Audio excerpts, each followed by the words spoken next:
Hello everyone, build IAS PCS के current affairs के इस सेशन में आपका स्वागत है। इस वीडियो में हम 15 जनवरी से 22 जनवरी 2023 तक के टॉप 10 करंट अफेयर्स को इन डेप्थ में कवर करेंगे। दोस्तों, यह यूपीएससी और सभी स्टेट पीसीएस एग्जाम्स के लिए बहुत ही ज़्यादा इंपॉर्टेंट है, इसीलिए दोस्तों वीडियो को अंत तक ज़रूर देखें और दोस्तों चैनल को सब्सक्राइब, वीडियो को लाइक एंड शेयर भी ज़रूर कर दें। So let's begin.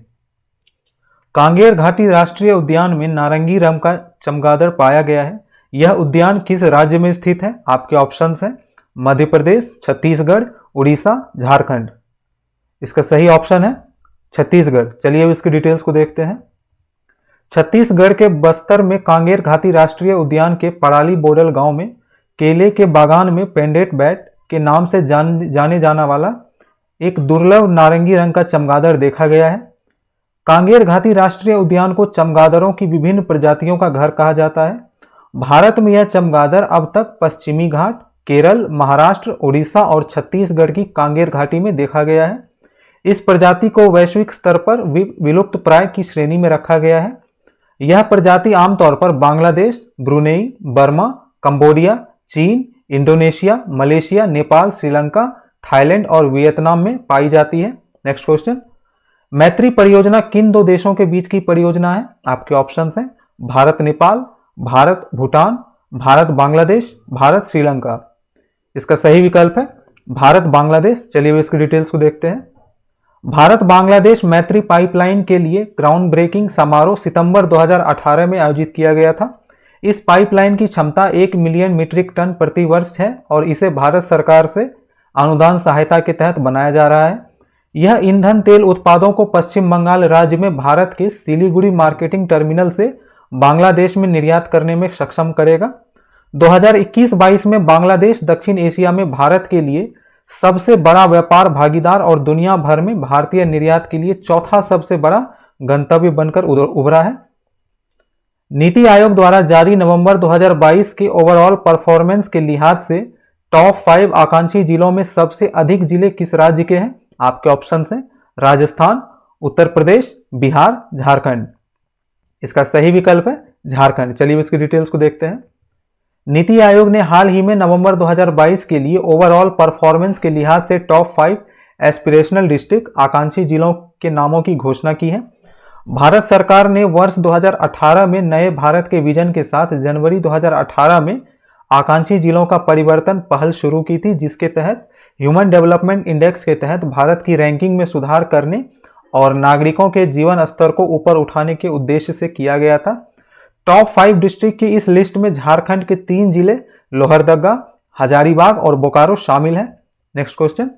वायु गुणवत्ता निगरानी प्रणाली के लिए किस मंत्रालय ने नई टेक्नोलॉजी लॉन्च की है? आपके ऑप्शन हैं इलेक्ट्रॉनिक्स और सूचना प्रौद्योगिकी मंत्रालय, पर्यावरण मंत्रालय, शहरी विकास मंत्रालय, स्वास्थ्य मंत्रालय।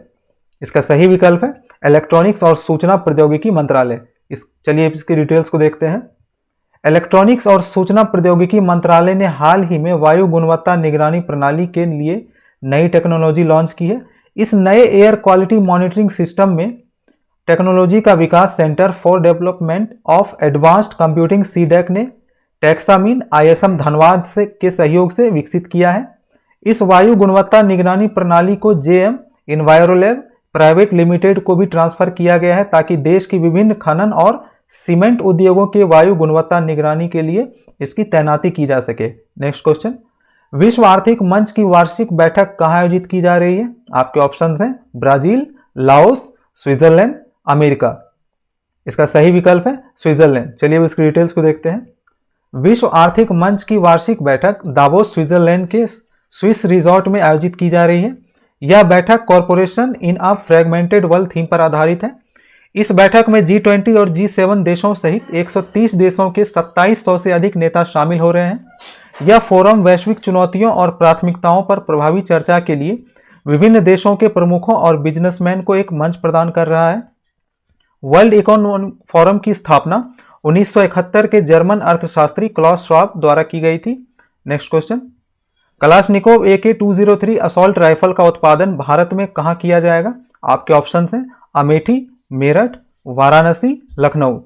इसका सही विकल्प है अमेठी। चलिए इसकी डिटेल्स को देखते हैं। उत्तर प्रदेश के अमेठी जिले में स्थित कार्बो ऑर्डिनेंस फैक्ट्री में भारत और रूस के संयुक्त प्रयास से बनी असॉल्ट राइफल कलाशनिकोव AK-203 का उत्पादन शुरू हो चुका है। AK-203 कलाशनिकोव सीरीज की सबसे एडवांस्ड असॉल्ट राइफल है। इस राइफल के आने से भारत में इंसास राइफल का इस्तेमाल बंद हो जाएगा। AK-203 राइफल इंसास से छोटी और हल्की है। दोस्तों, अभी तक इंसास राइफल का इस्तेमाल होता है और AK-203 कलाशनिकोव सीरीज के आने से इसका उपयोग बंद हो जाएगा। नेक्स्ट क्वेश्चन, भारतीय पनडुब्बी INS वागीर को किस देश के सहयोग से मिलकर बनाया गया है? आपके ऑप्शन है फ्रांस, जर्मनी, अमेरिका, रूस। इसका सही विकल्प है फ्रांस। चलिए अब इसकी डिटेल्स को देखते हैं। 23 जनवरी 2023 को इंडियन नेवी में आधुनिक कैलवरी क्लास की अटैक सबमरीन वागीर को कमीशन किया जाएगा। भारत में इन पनडुब्बियों का निर्माण Mazagon dock ship builders limited Mumbai द्वारा मैसर्स नेवल ग्रुप फ्रांस के सहयोग से किया जा रहा है।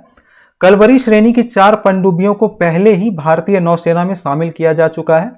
ये 5वीं कलवरी श्रेणी की पनडुब्बी है और दोस्तों INS कलवरी इंडिया की पहली सबमरीन है जिसे 8 दिसंबर 1967 में भारतीय नौसेना में शामिल किया गया था। नेक्स्ट क्वेश्चन, परमवीर चक्र पुरस्कार विजेता सैनिकों के नाम पर अंडमान और निकोबार के कितने द्वीपों का नामकरण किया जाएगा? आपके ऑप्शन है 19, 20, 22 और 21। इसका सही विकल्प है 21 द्वीप। चलिए अब इसकी डिटेल्स को देखते हैं। पराक्रम दिवस जो कि 23 जनवरी को मनाया जाता है, इस पर अंडमान और निकोबार द्वीप समूह के 21 सबसे बड़े द्वीपों का नामकरण परमवीर चक्र विजेताओं के नाम पर किया जाएगा। अंडमान और निकोबार द्वीप समूह के सबसे बड़े द्वीप का नामकरण प्रथम परमवीर चक्र विजेता मेजर सोमनाथ शर्मा के नाम पर किया जाएगा। इसी प्रकार आकार की दृष्टि से अन्य द्वीपों का नामकरण किया जाएगा। नेताजी सुभाष चंद्र बोस की स्मृति में वर्ष 2018 में रॉस द्वीप का नामकरण नेताजी सुभाष चंद्र बोस द्वीप के नाम पर किया गया था। इसी प्रकार नील द्वीप का नाम बदलकर शहीद द्वीप और हेवलॉक द्वीप का नाम स्वराज द्वीप किया गया था। नेक्स्ट क्वेश्चन, यूनेस्को विश्व विरासत स्थल के दर्जे के लिए सांस्कृतिक श्रेणी में चराइदेव मोईदम्स को भारत की ओर से नामांकित किया गया है। यह किस राज्य में स्थित है? आपके ऑप्शन हैं असम, मेघालय, त्रिपुरा, अरुणाचल प्रदेश। इसका सही विकल्प है असम। चलिए अब इसकी डिटेल्स को देखते हैं। यूनेस्को विश्व विरासत स्थल के दर्जे के लिए सांस्कृतिक श्रेणी में चराइदेव मोईदम्स को भारत की ओर से नामांकित किया गया है। देश भर के 52 स्थलों में से केंद्र द्वारा असम की साइट का चयन किया गया है। यह सूची यूनेस्को द्वारा वर्ष 1972 में अपनाई गई विश्व सांस्कृतिक और प्राकृतिक धरोहरों के संरक्षण से संबंधित कन्वेंशन नामक एक अंतर्राष्ट्रीय संधि में सन्निहित है। यूनेस्को ने भारत में कुल 40 विश्व धरोहरें घोषित की हैं। इनमें 7 प्राकृतिक, 32 सांस्कृतिक और एक मिश्रित स्थल शामिल हैं। नेक्स्ट क्वेश्चन, आरबोनी गैब्रियल को 71वीं मिस यूनिवर्स 2022 का विजेता चुना गया है। वह किस देश की हैं? आपके ऑप्शंस हैं पोलैंड, स्कॉटलैंड, ब्राजील, अमेरिका। इसका सही विकल्प है अमेरिका। चलिए इसकी डिटेल्स को देखते हैं। यूएसए की आरबोनी गैब्रियल को 71वीं मिस यूनिवर्स 2022 का विजेता चुन लिया गया है। पिछली विजेता भारत की हरनाज संधू ने उन्हें यह ताज पहनाया। 71वां मिस यूनिवर्स कार्यक्रम न्यू ओरिएंटल्स यूएसए में आयोजित किया गया था। इस सौंदर्य प्रतियोगिता में वेनेजुएला की अमांडा डुंडामेल फर्स्ट रनर अप रही और डोमिनिकन रिपब्लिक की एंड्रेना मार्टिनेज सेकंड रन अप रही। तो चलिए मिलते हैं करंट अफेयर सीरीज के अगले सेशन में। अगर आपको यह वीडियो अच्छा लगा तो प्लीज़ हमारे चैनल को सब्सक्राइब, वीडियो को लाइक एंड शेयर करें। आप हमसे टेलीग्राम के माध्यम से भी जुड़ सकते हैं जिसका लिंक नीचे डिस्क्रिप्शन बॉक्स में दे दिया गया है। Thank you for watching.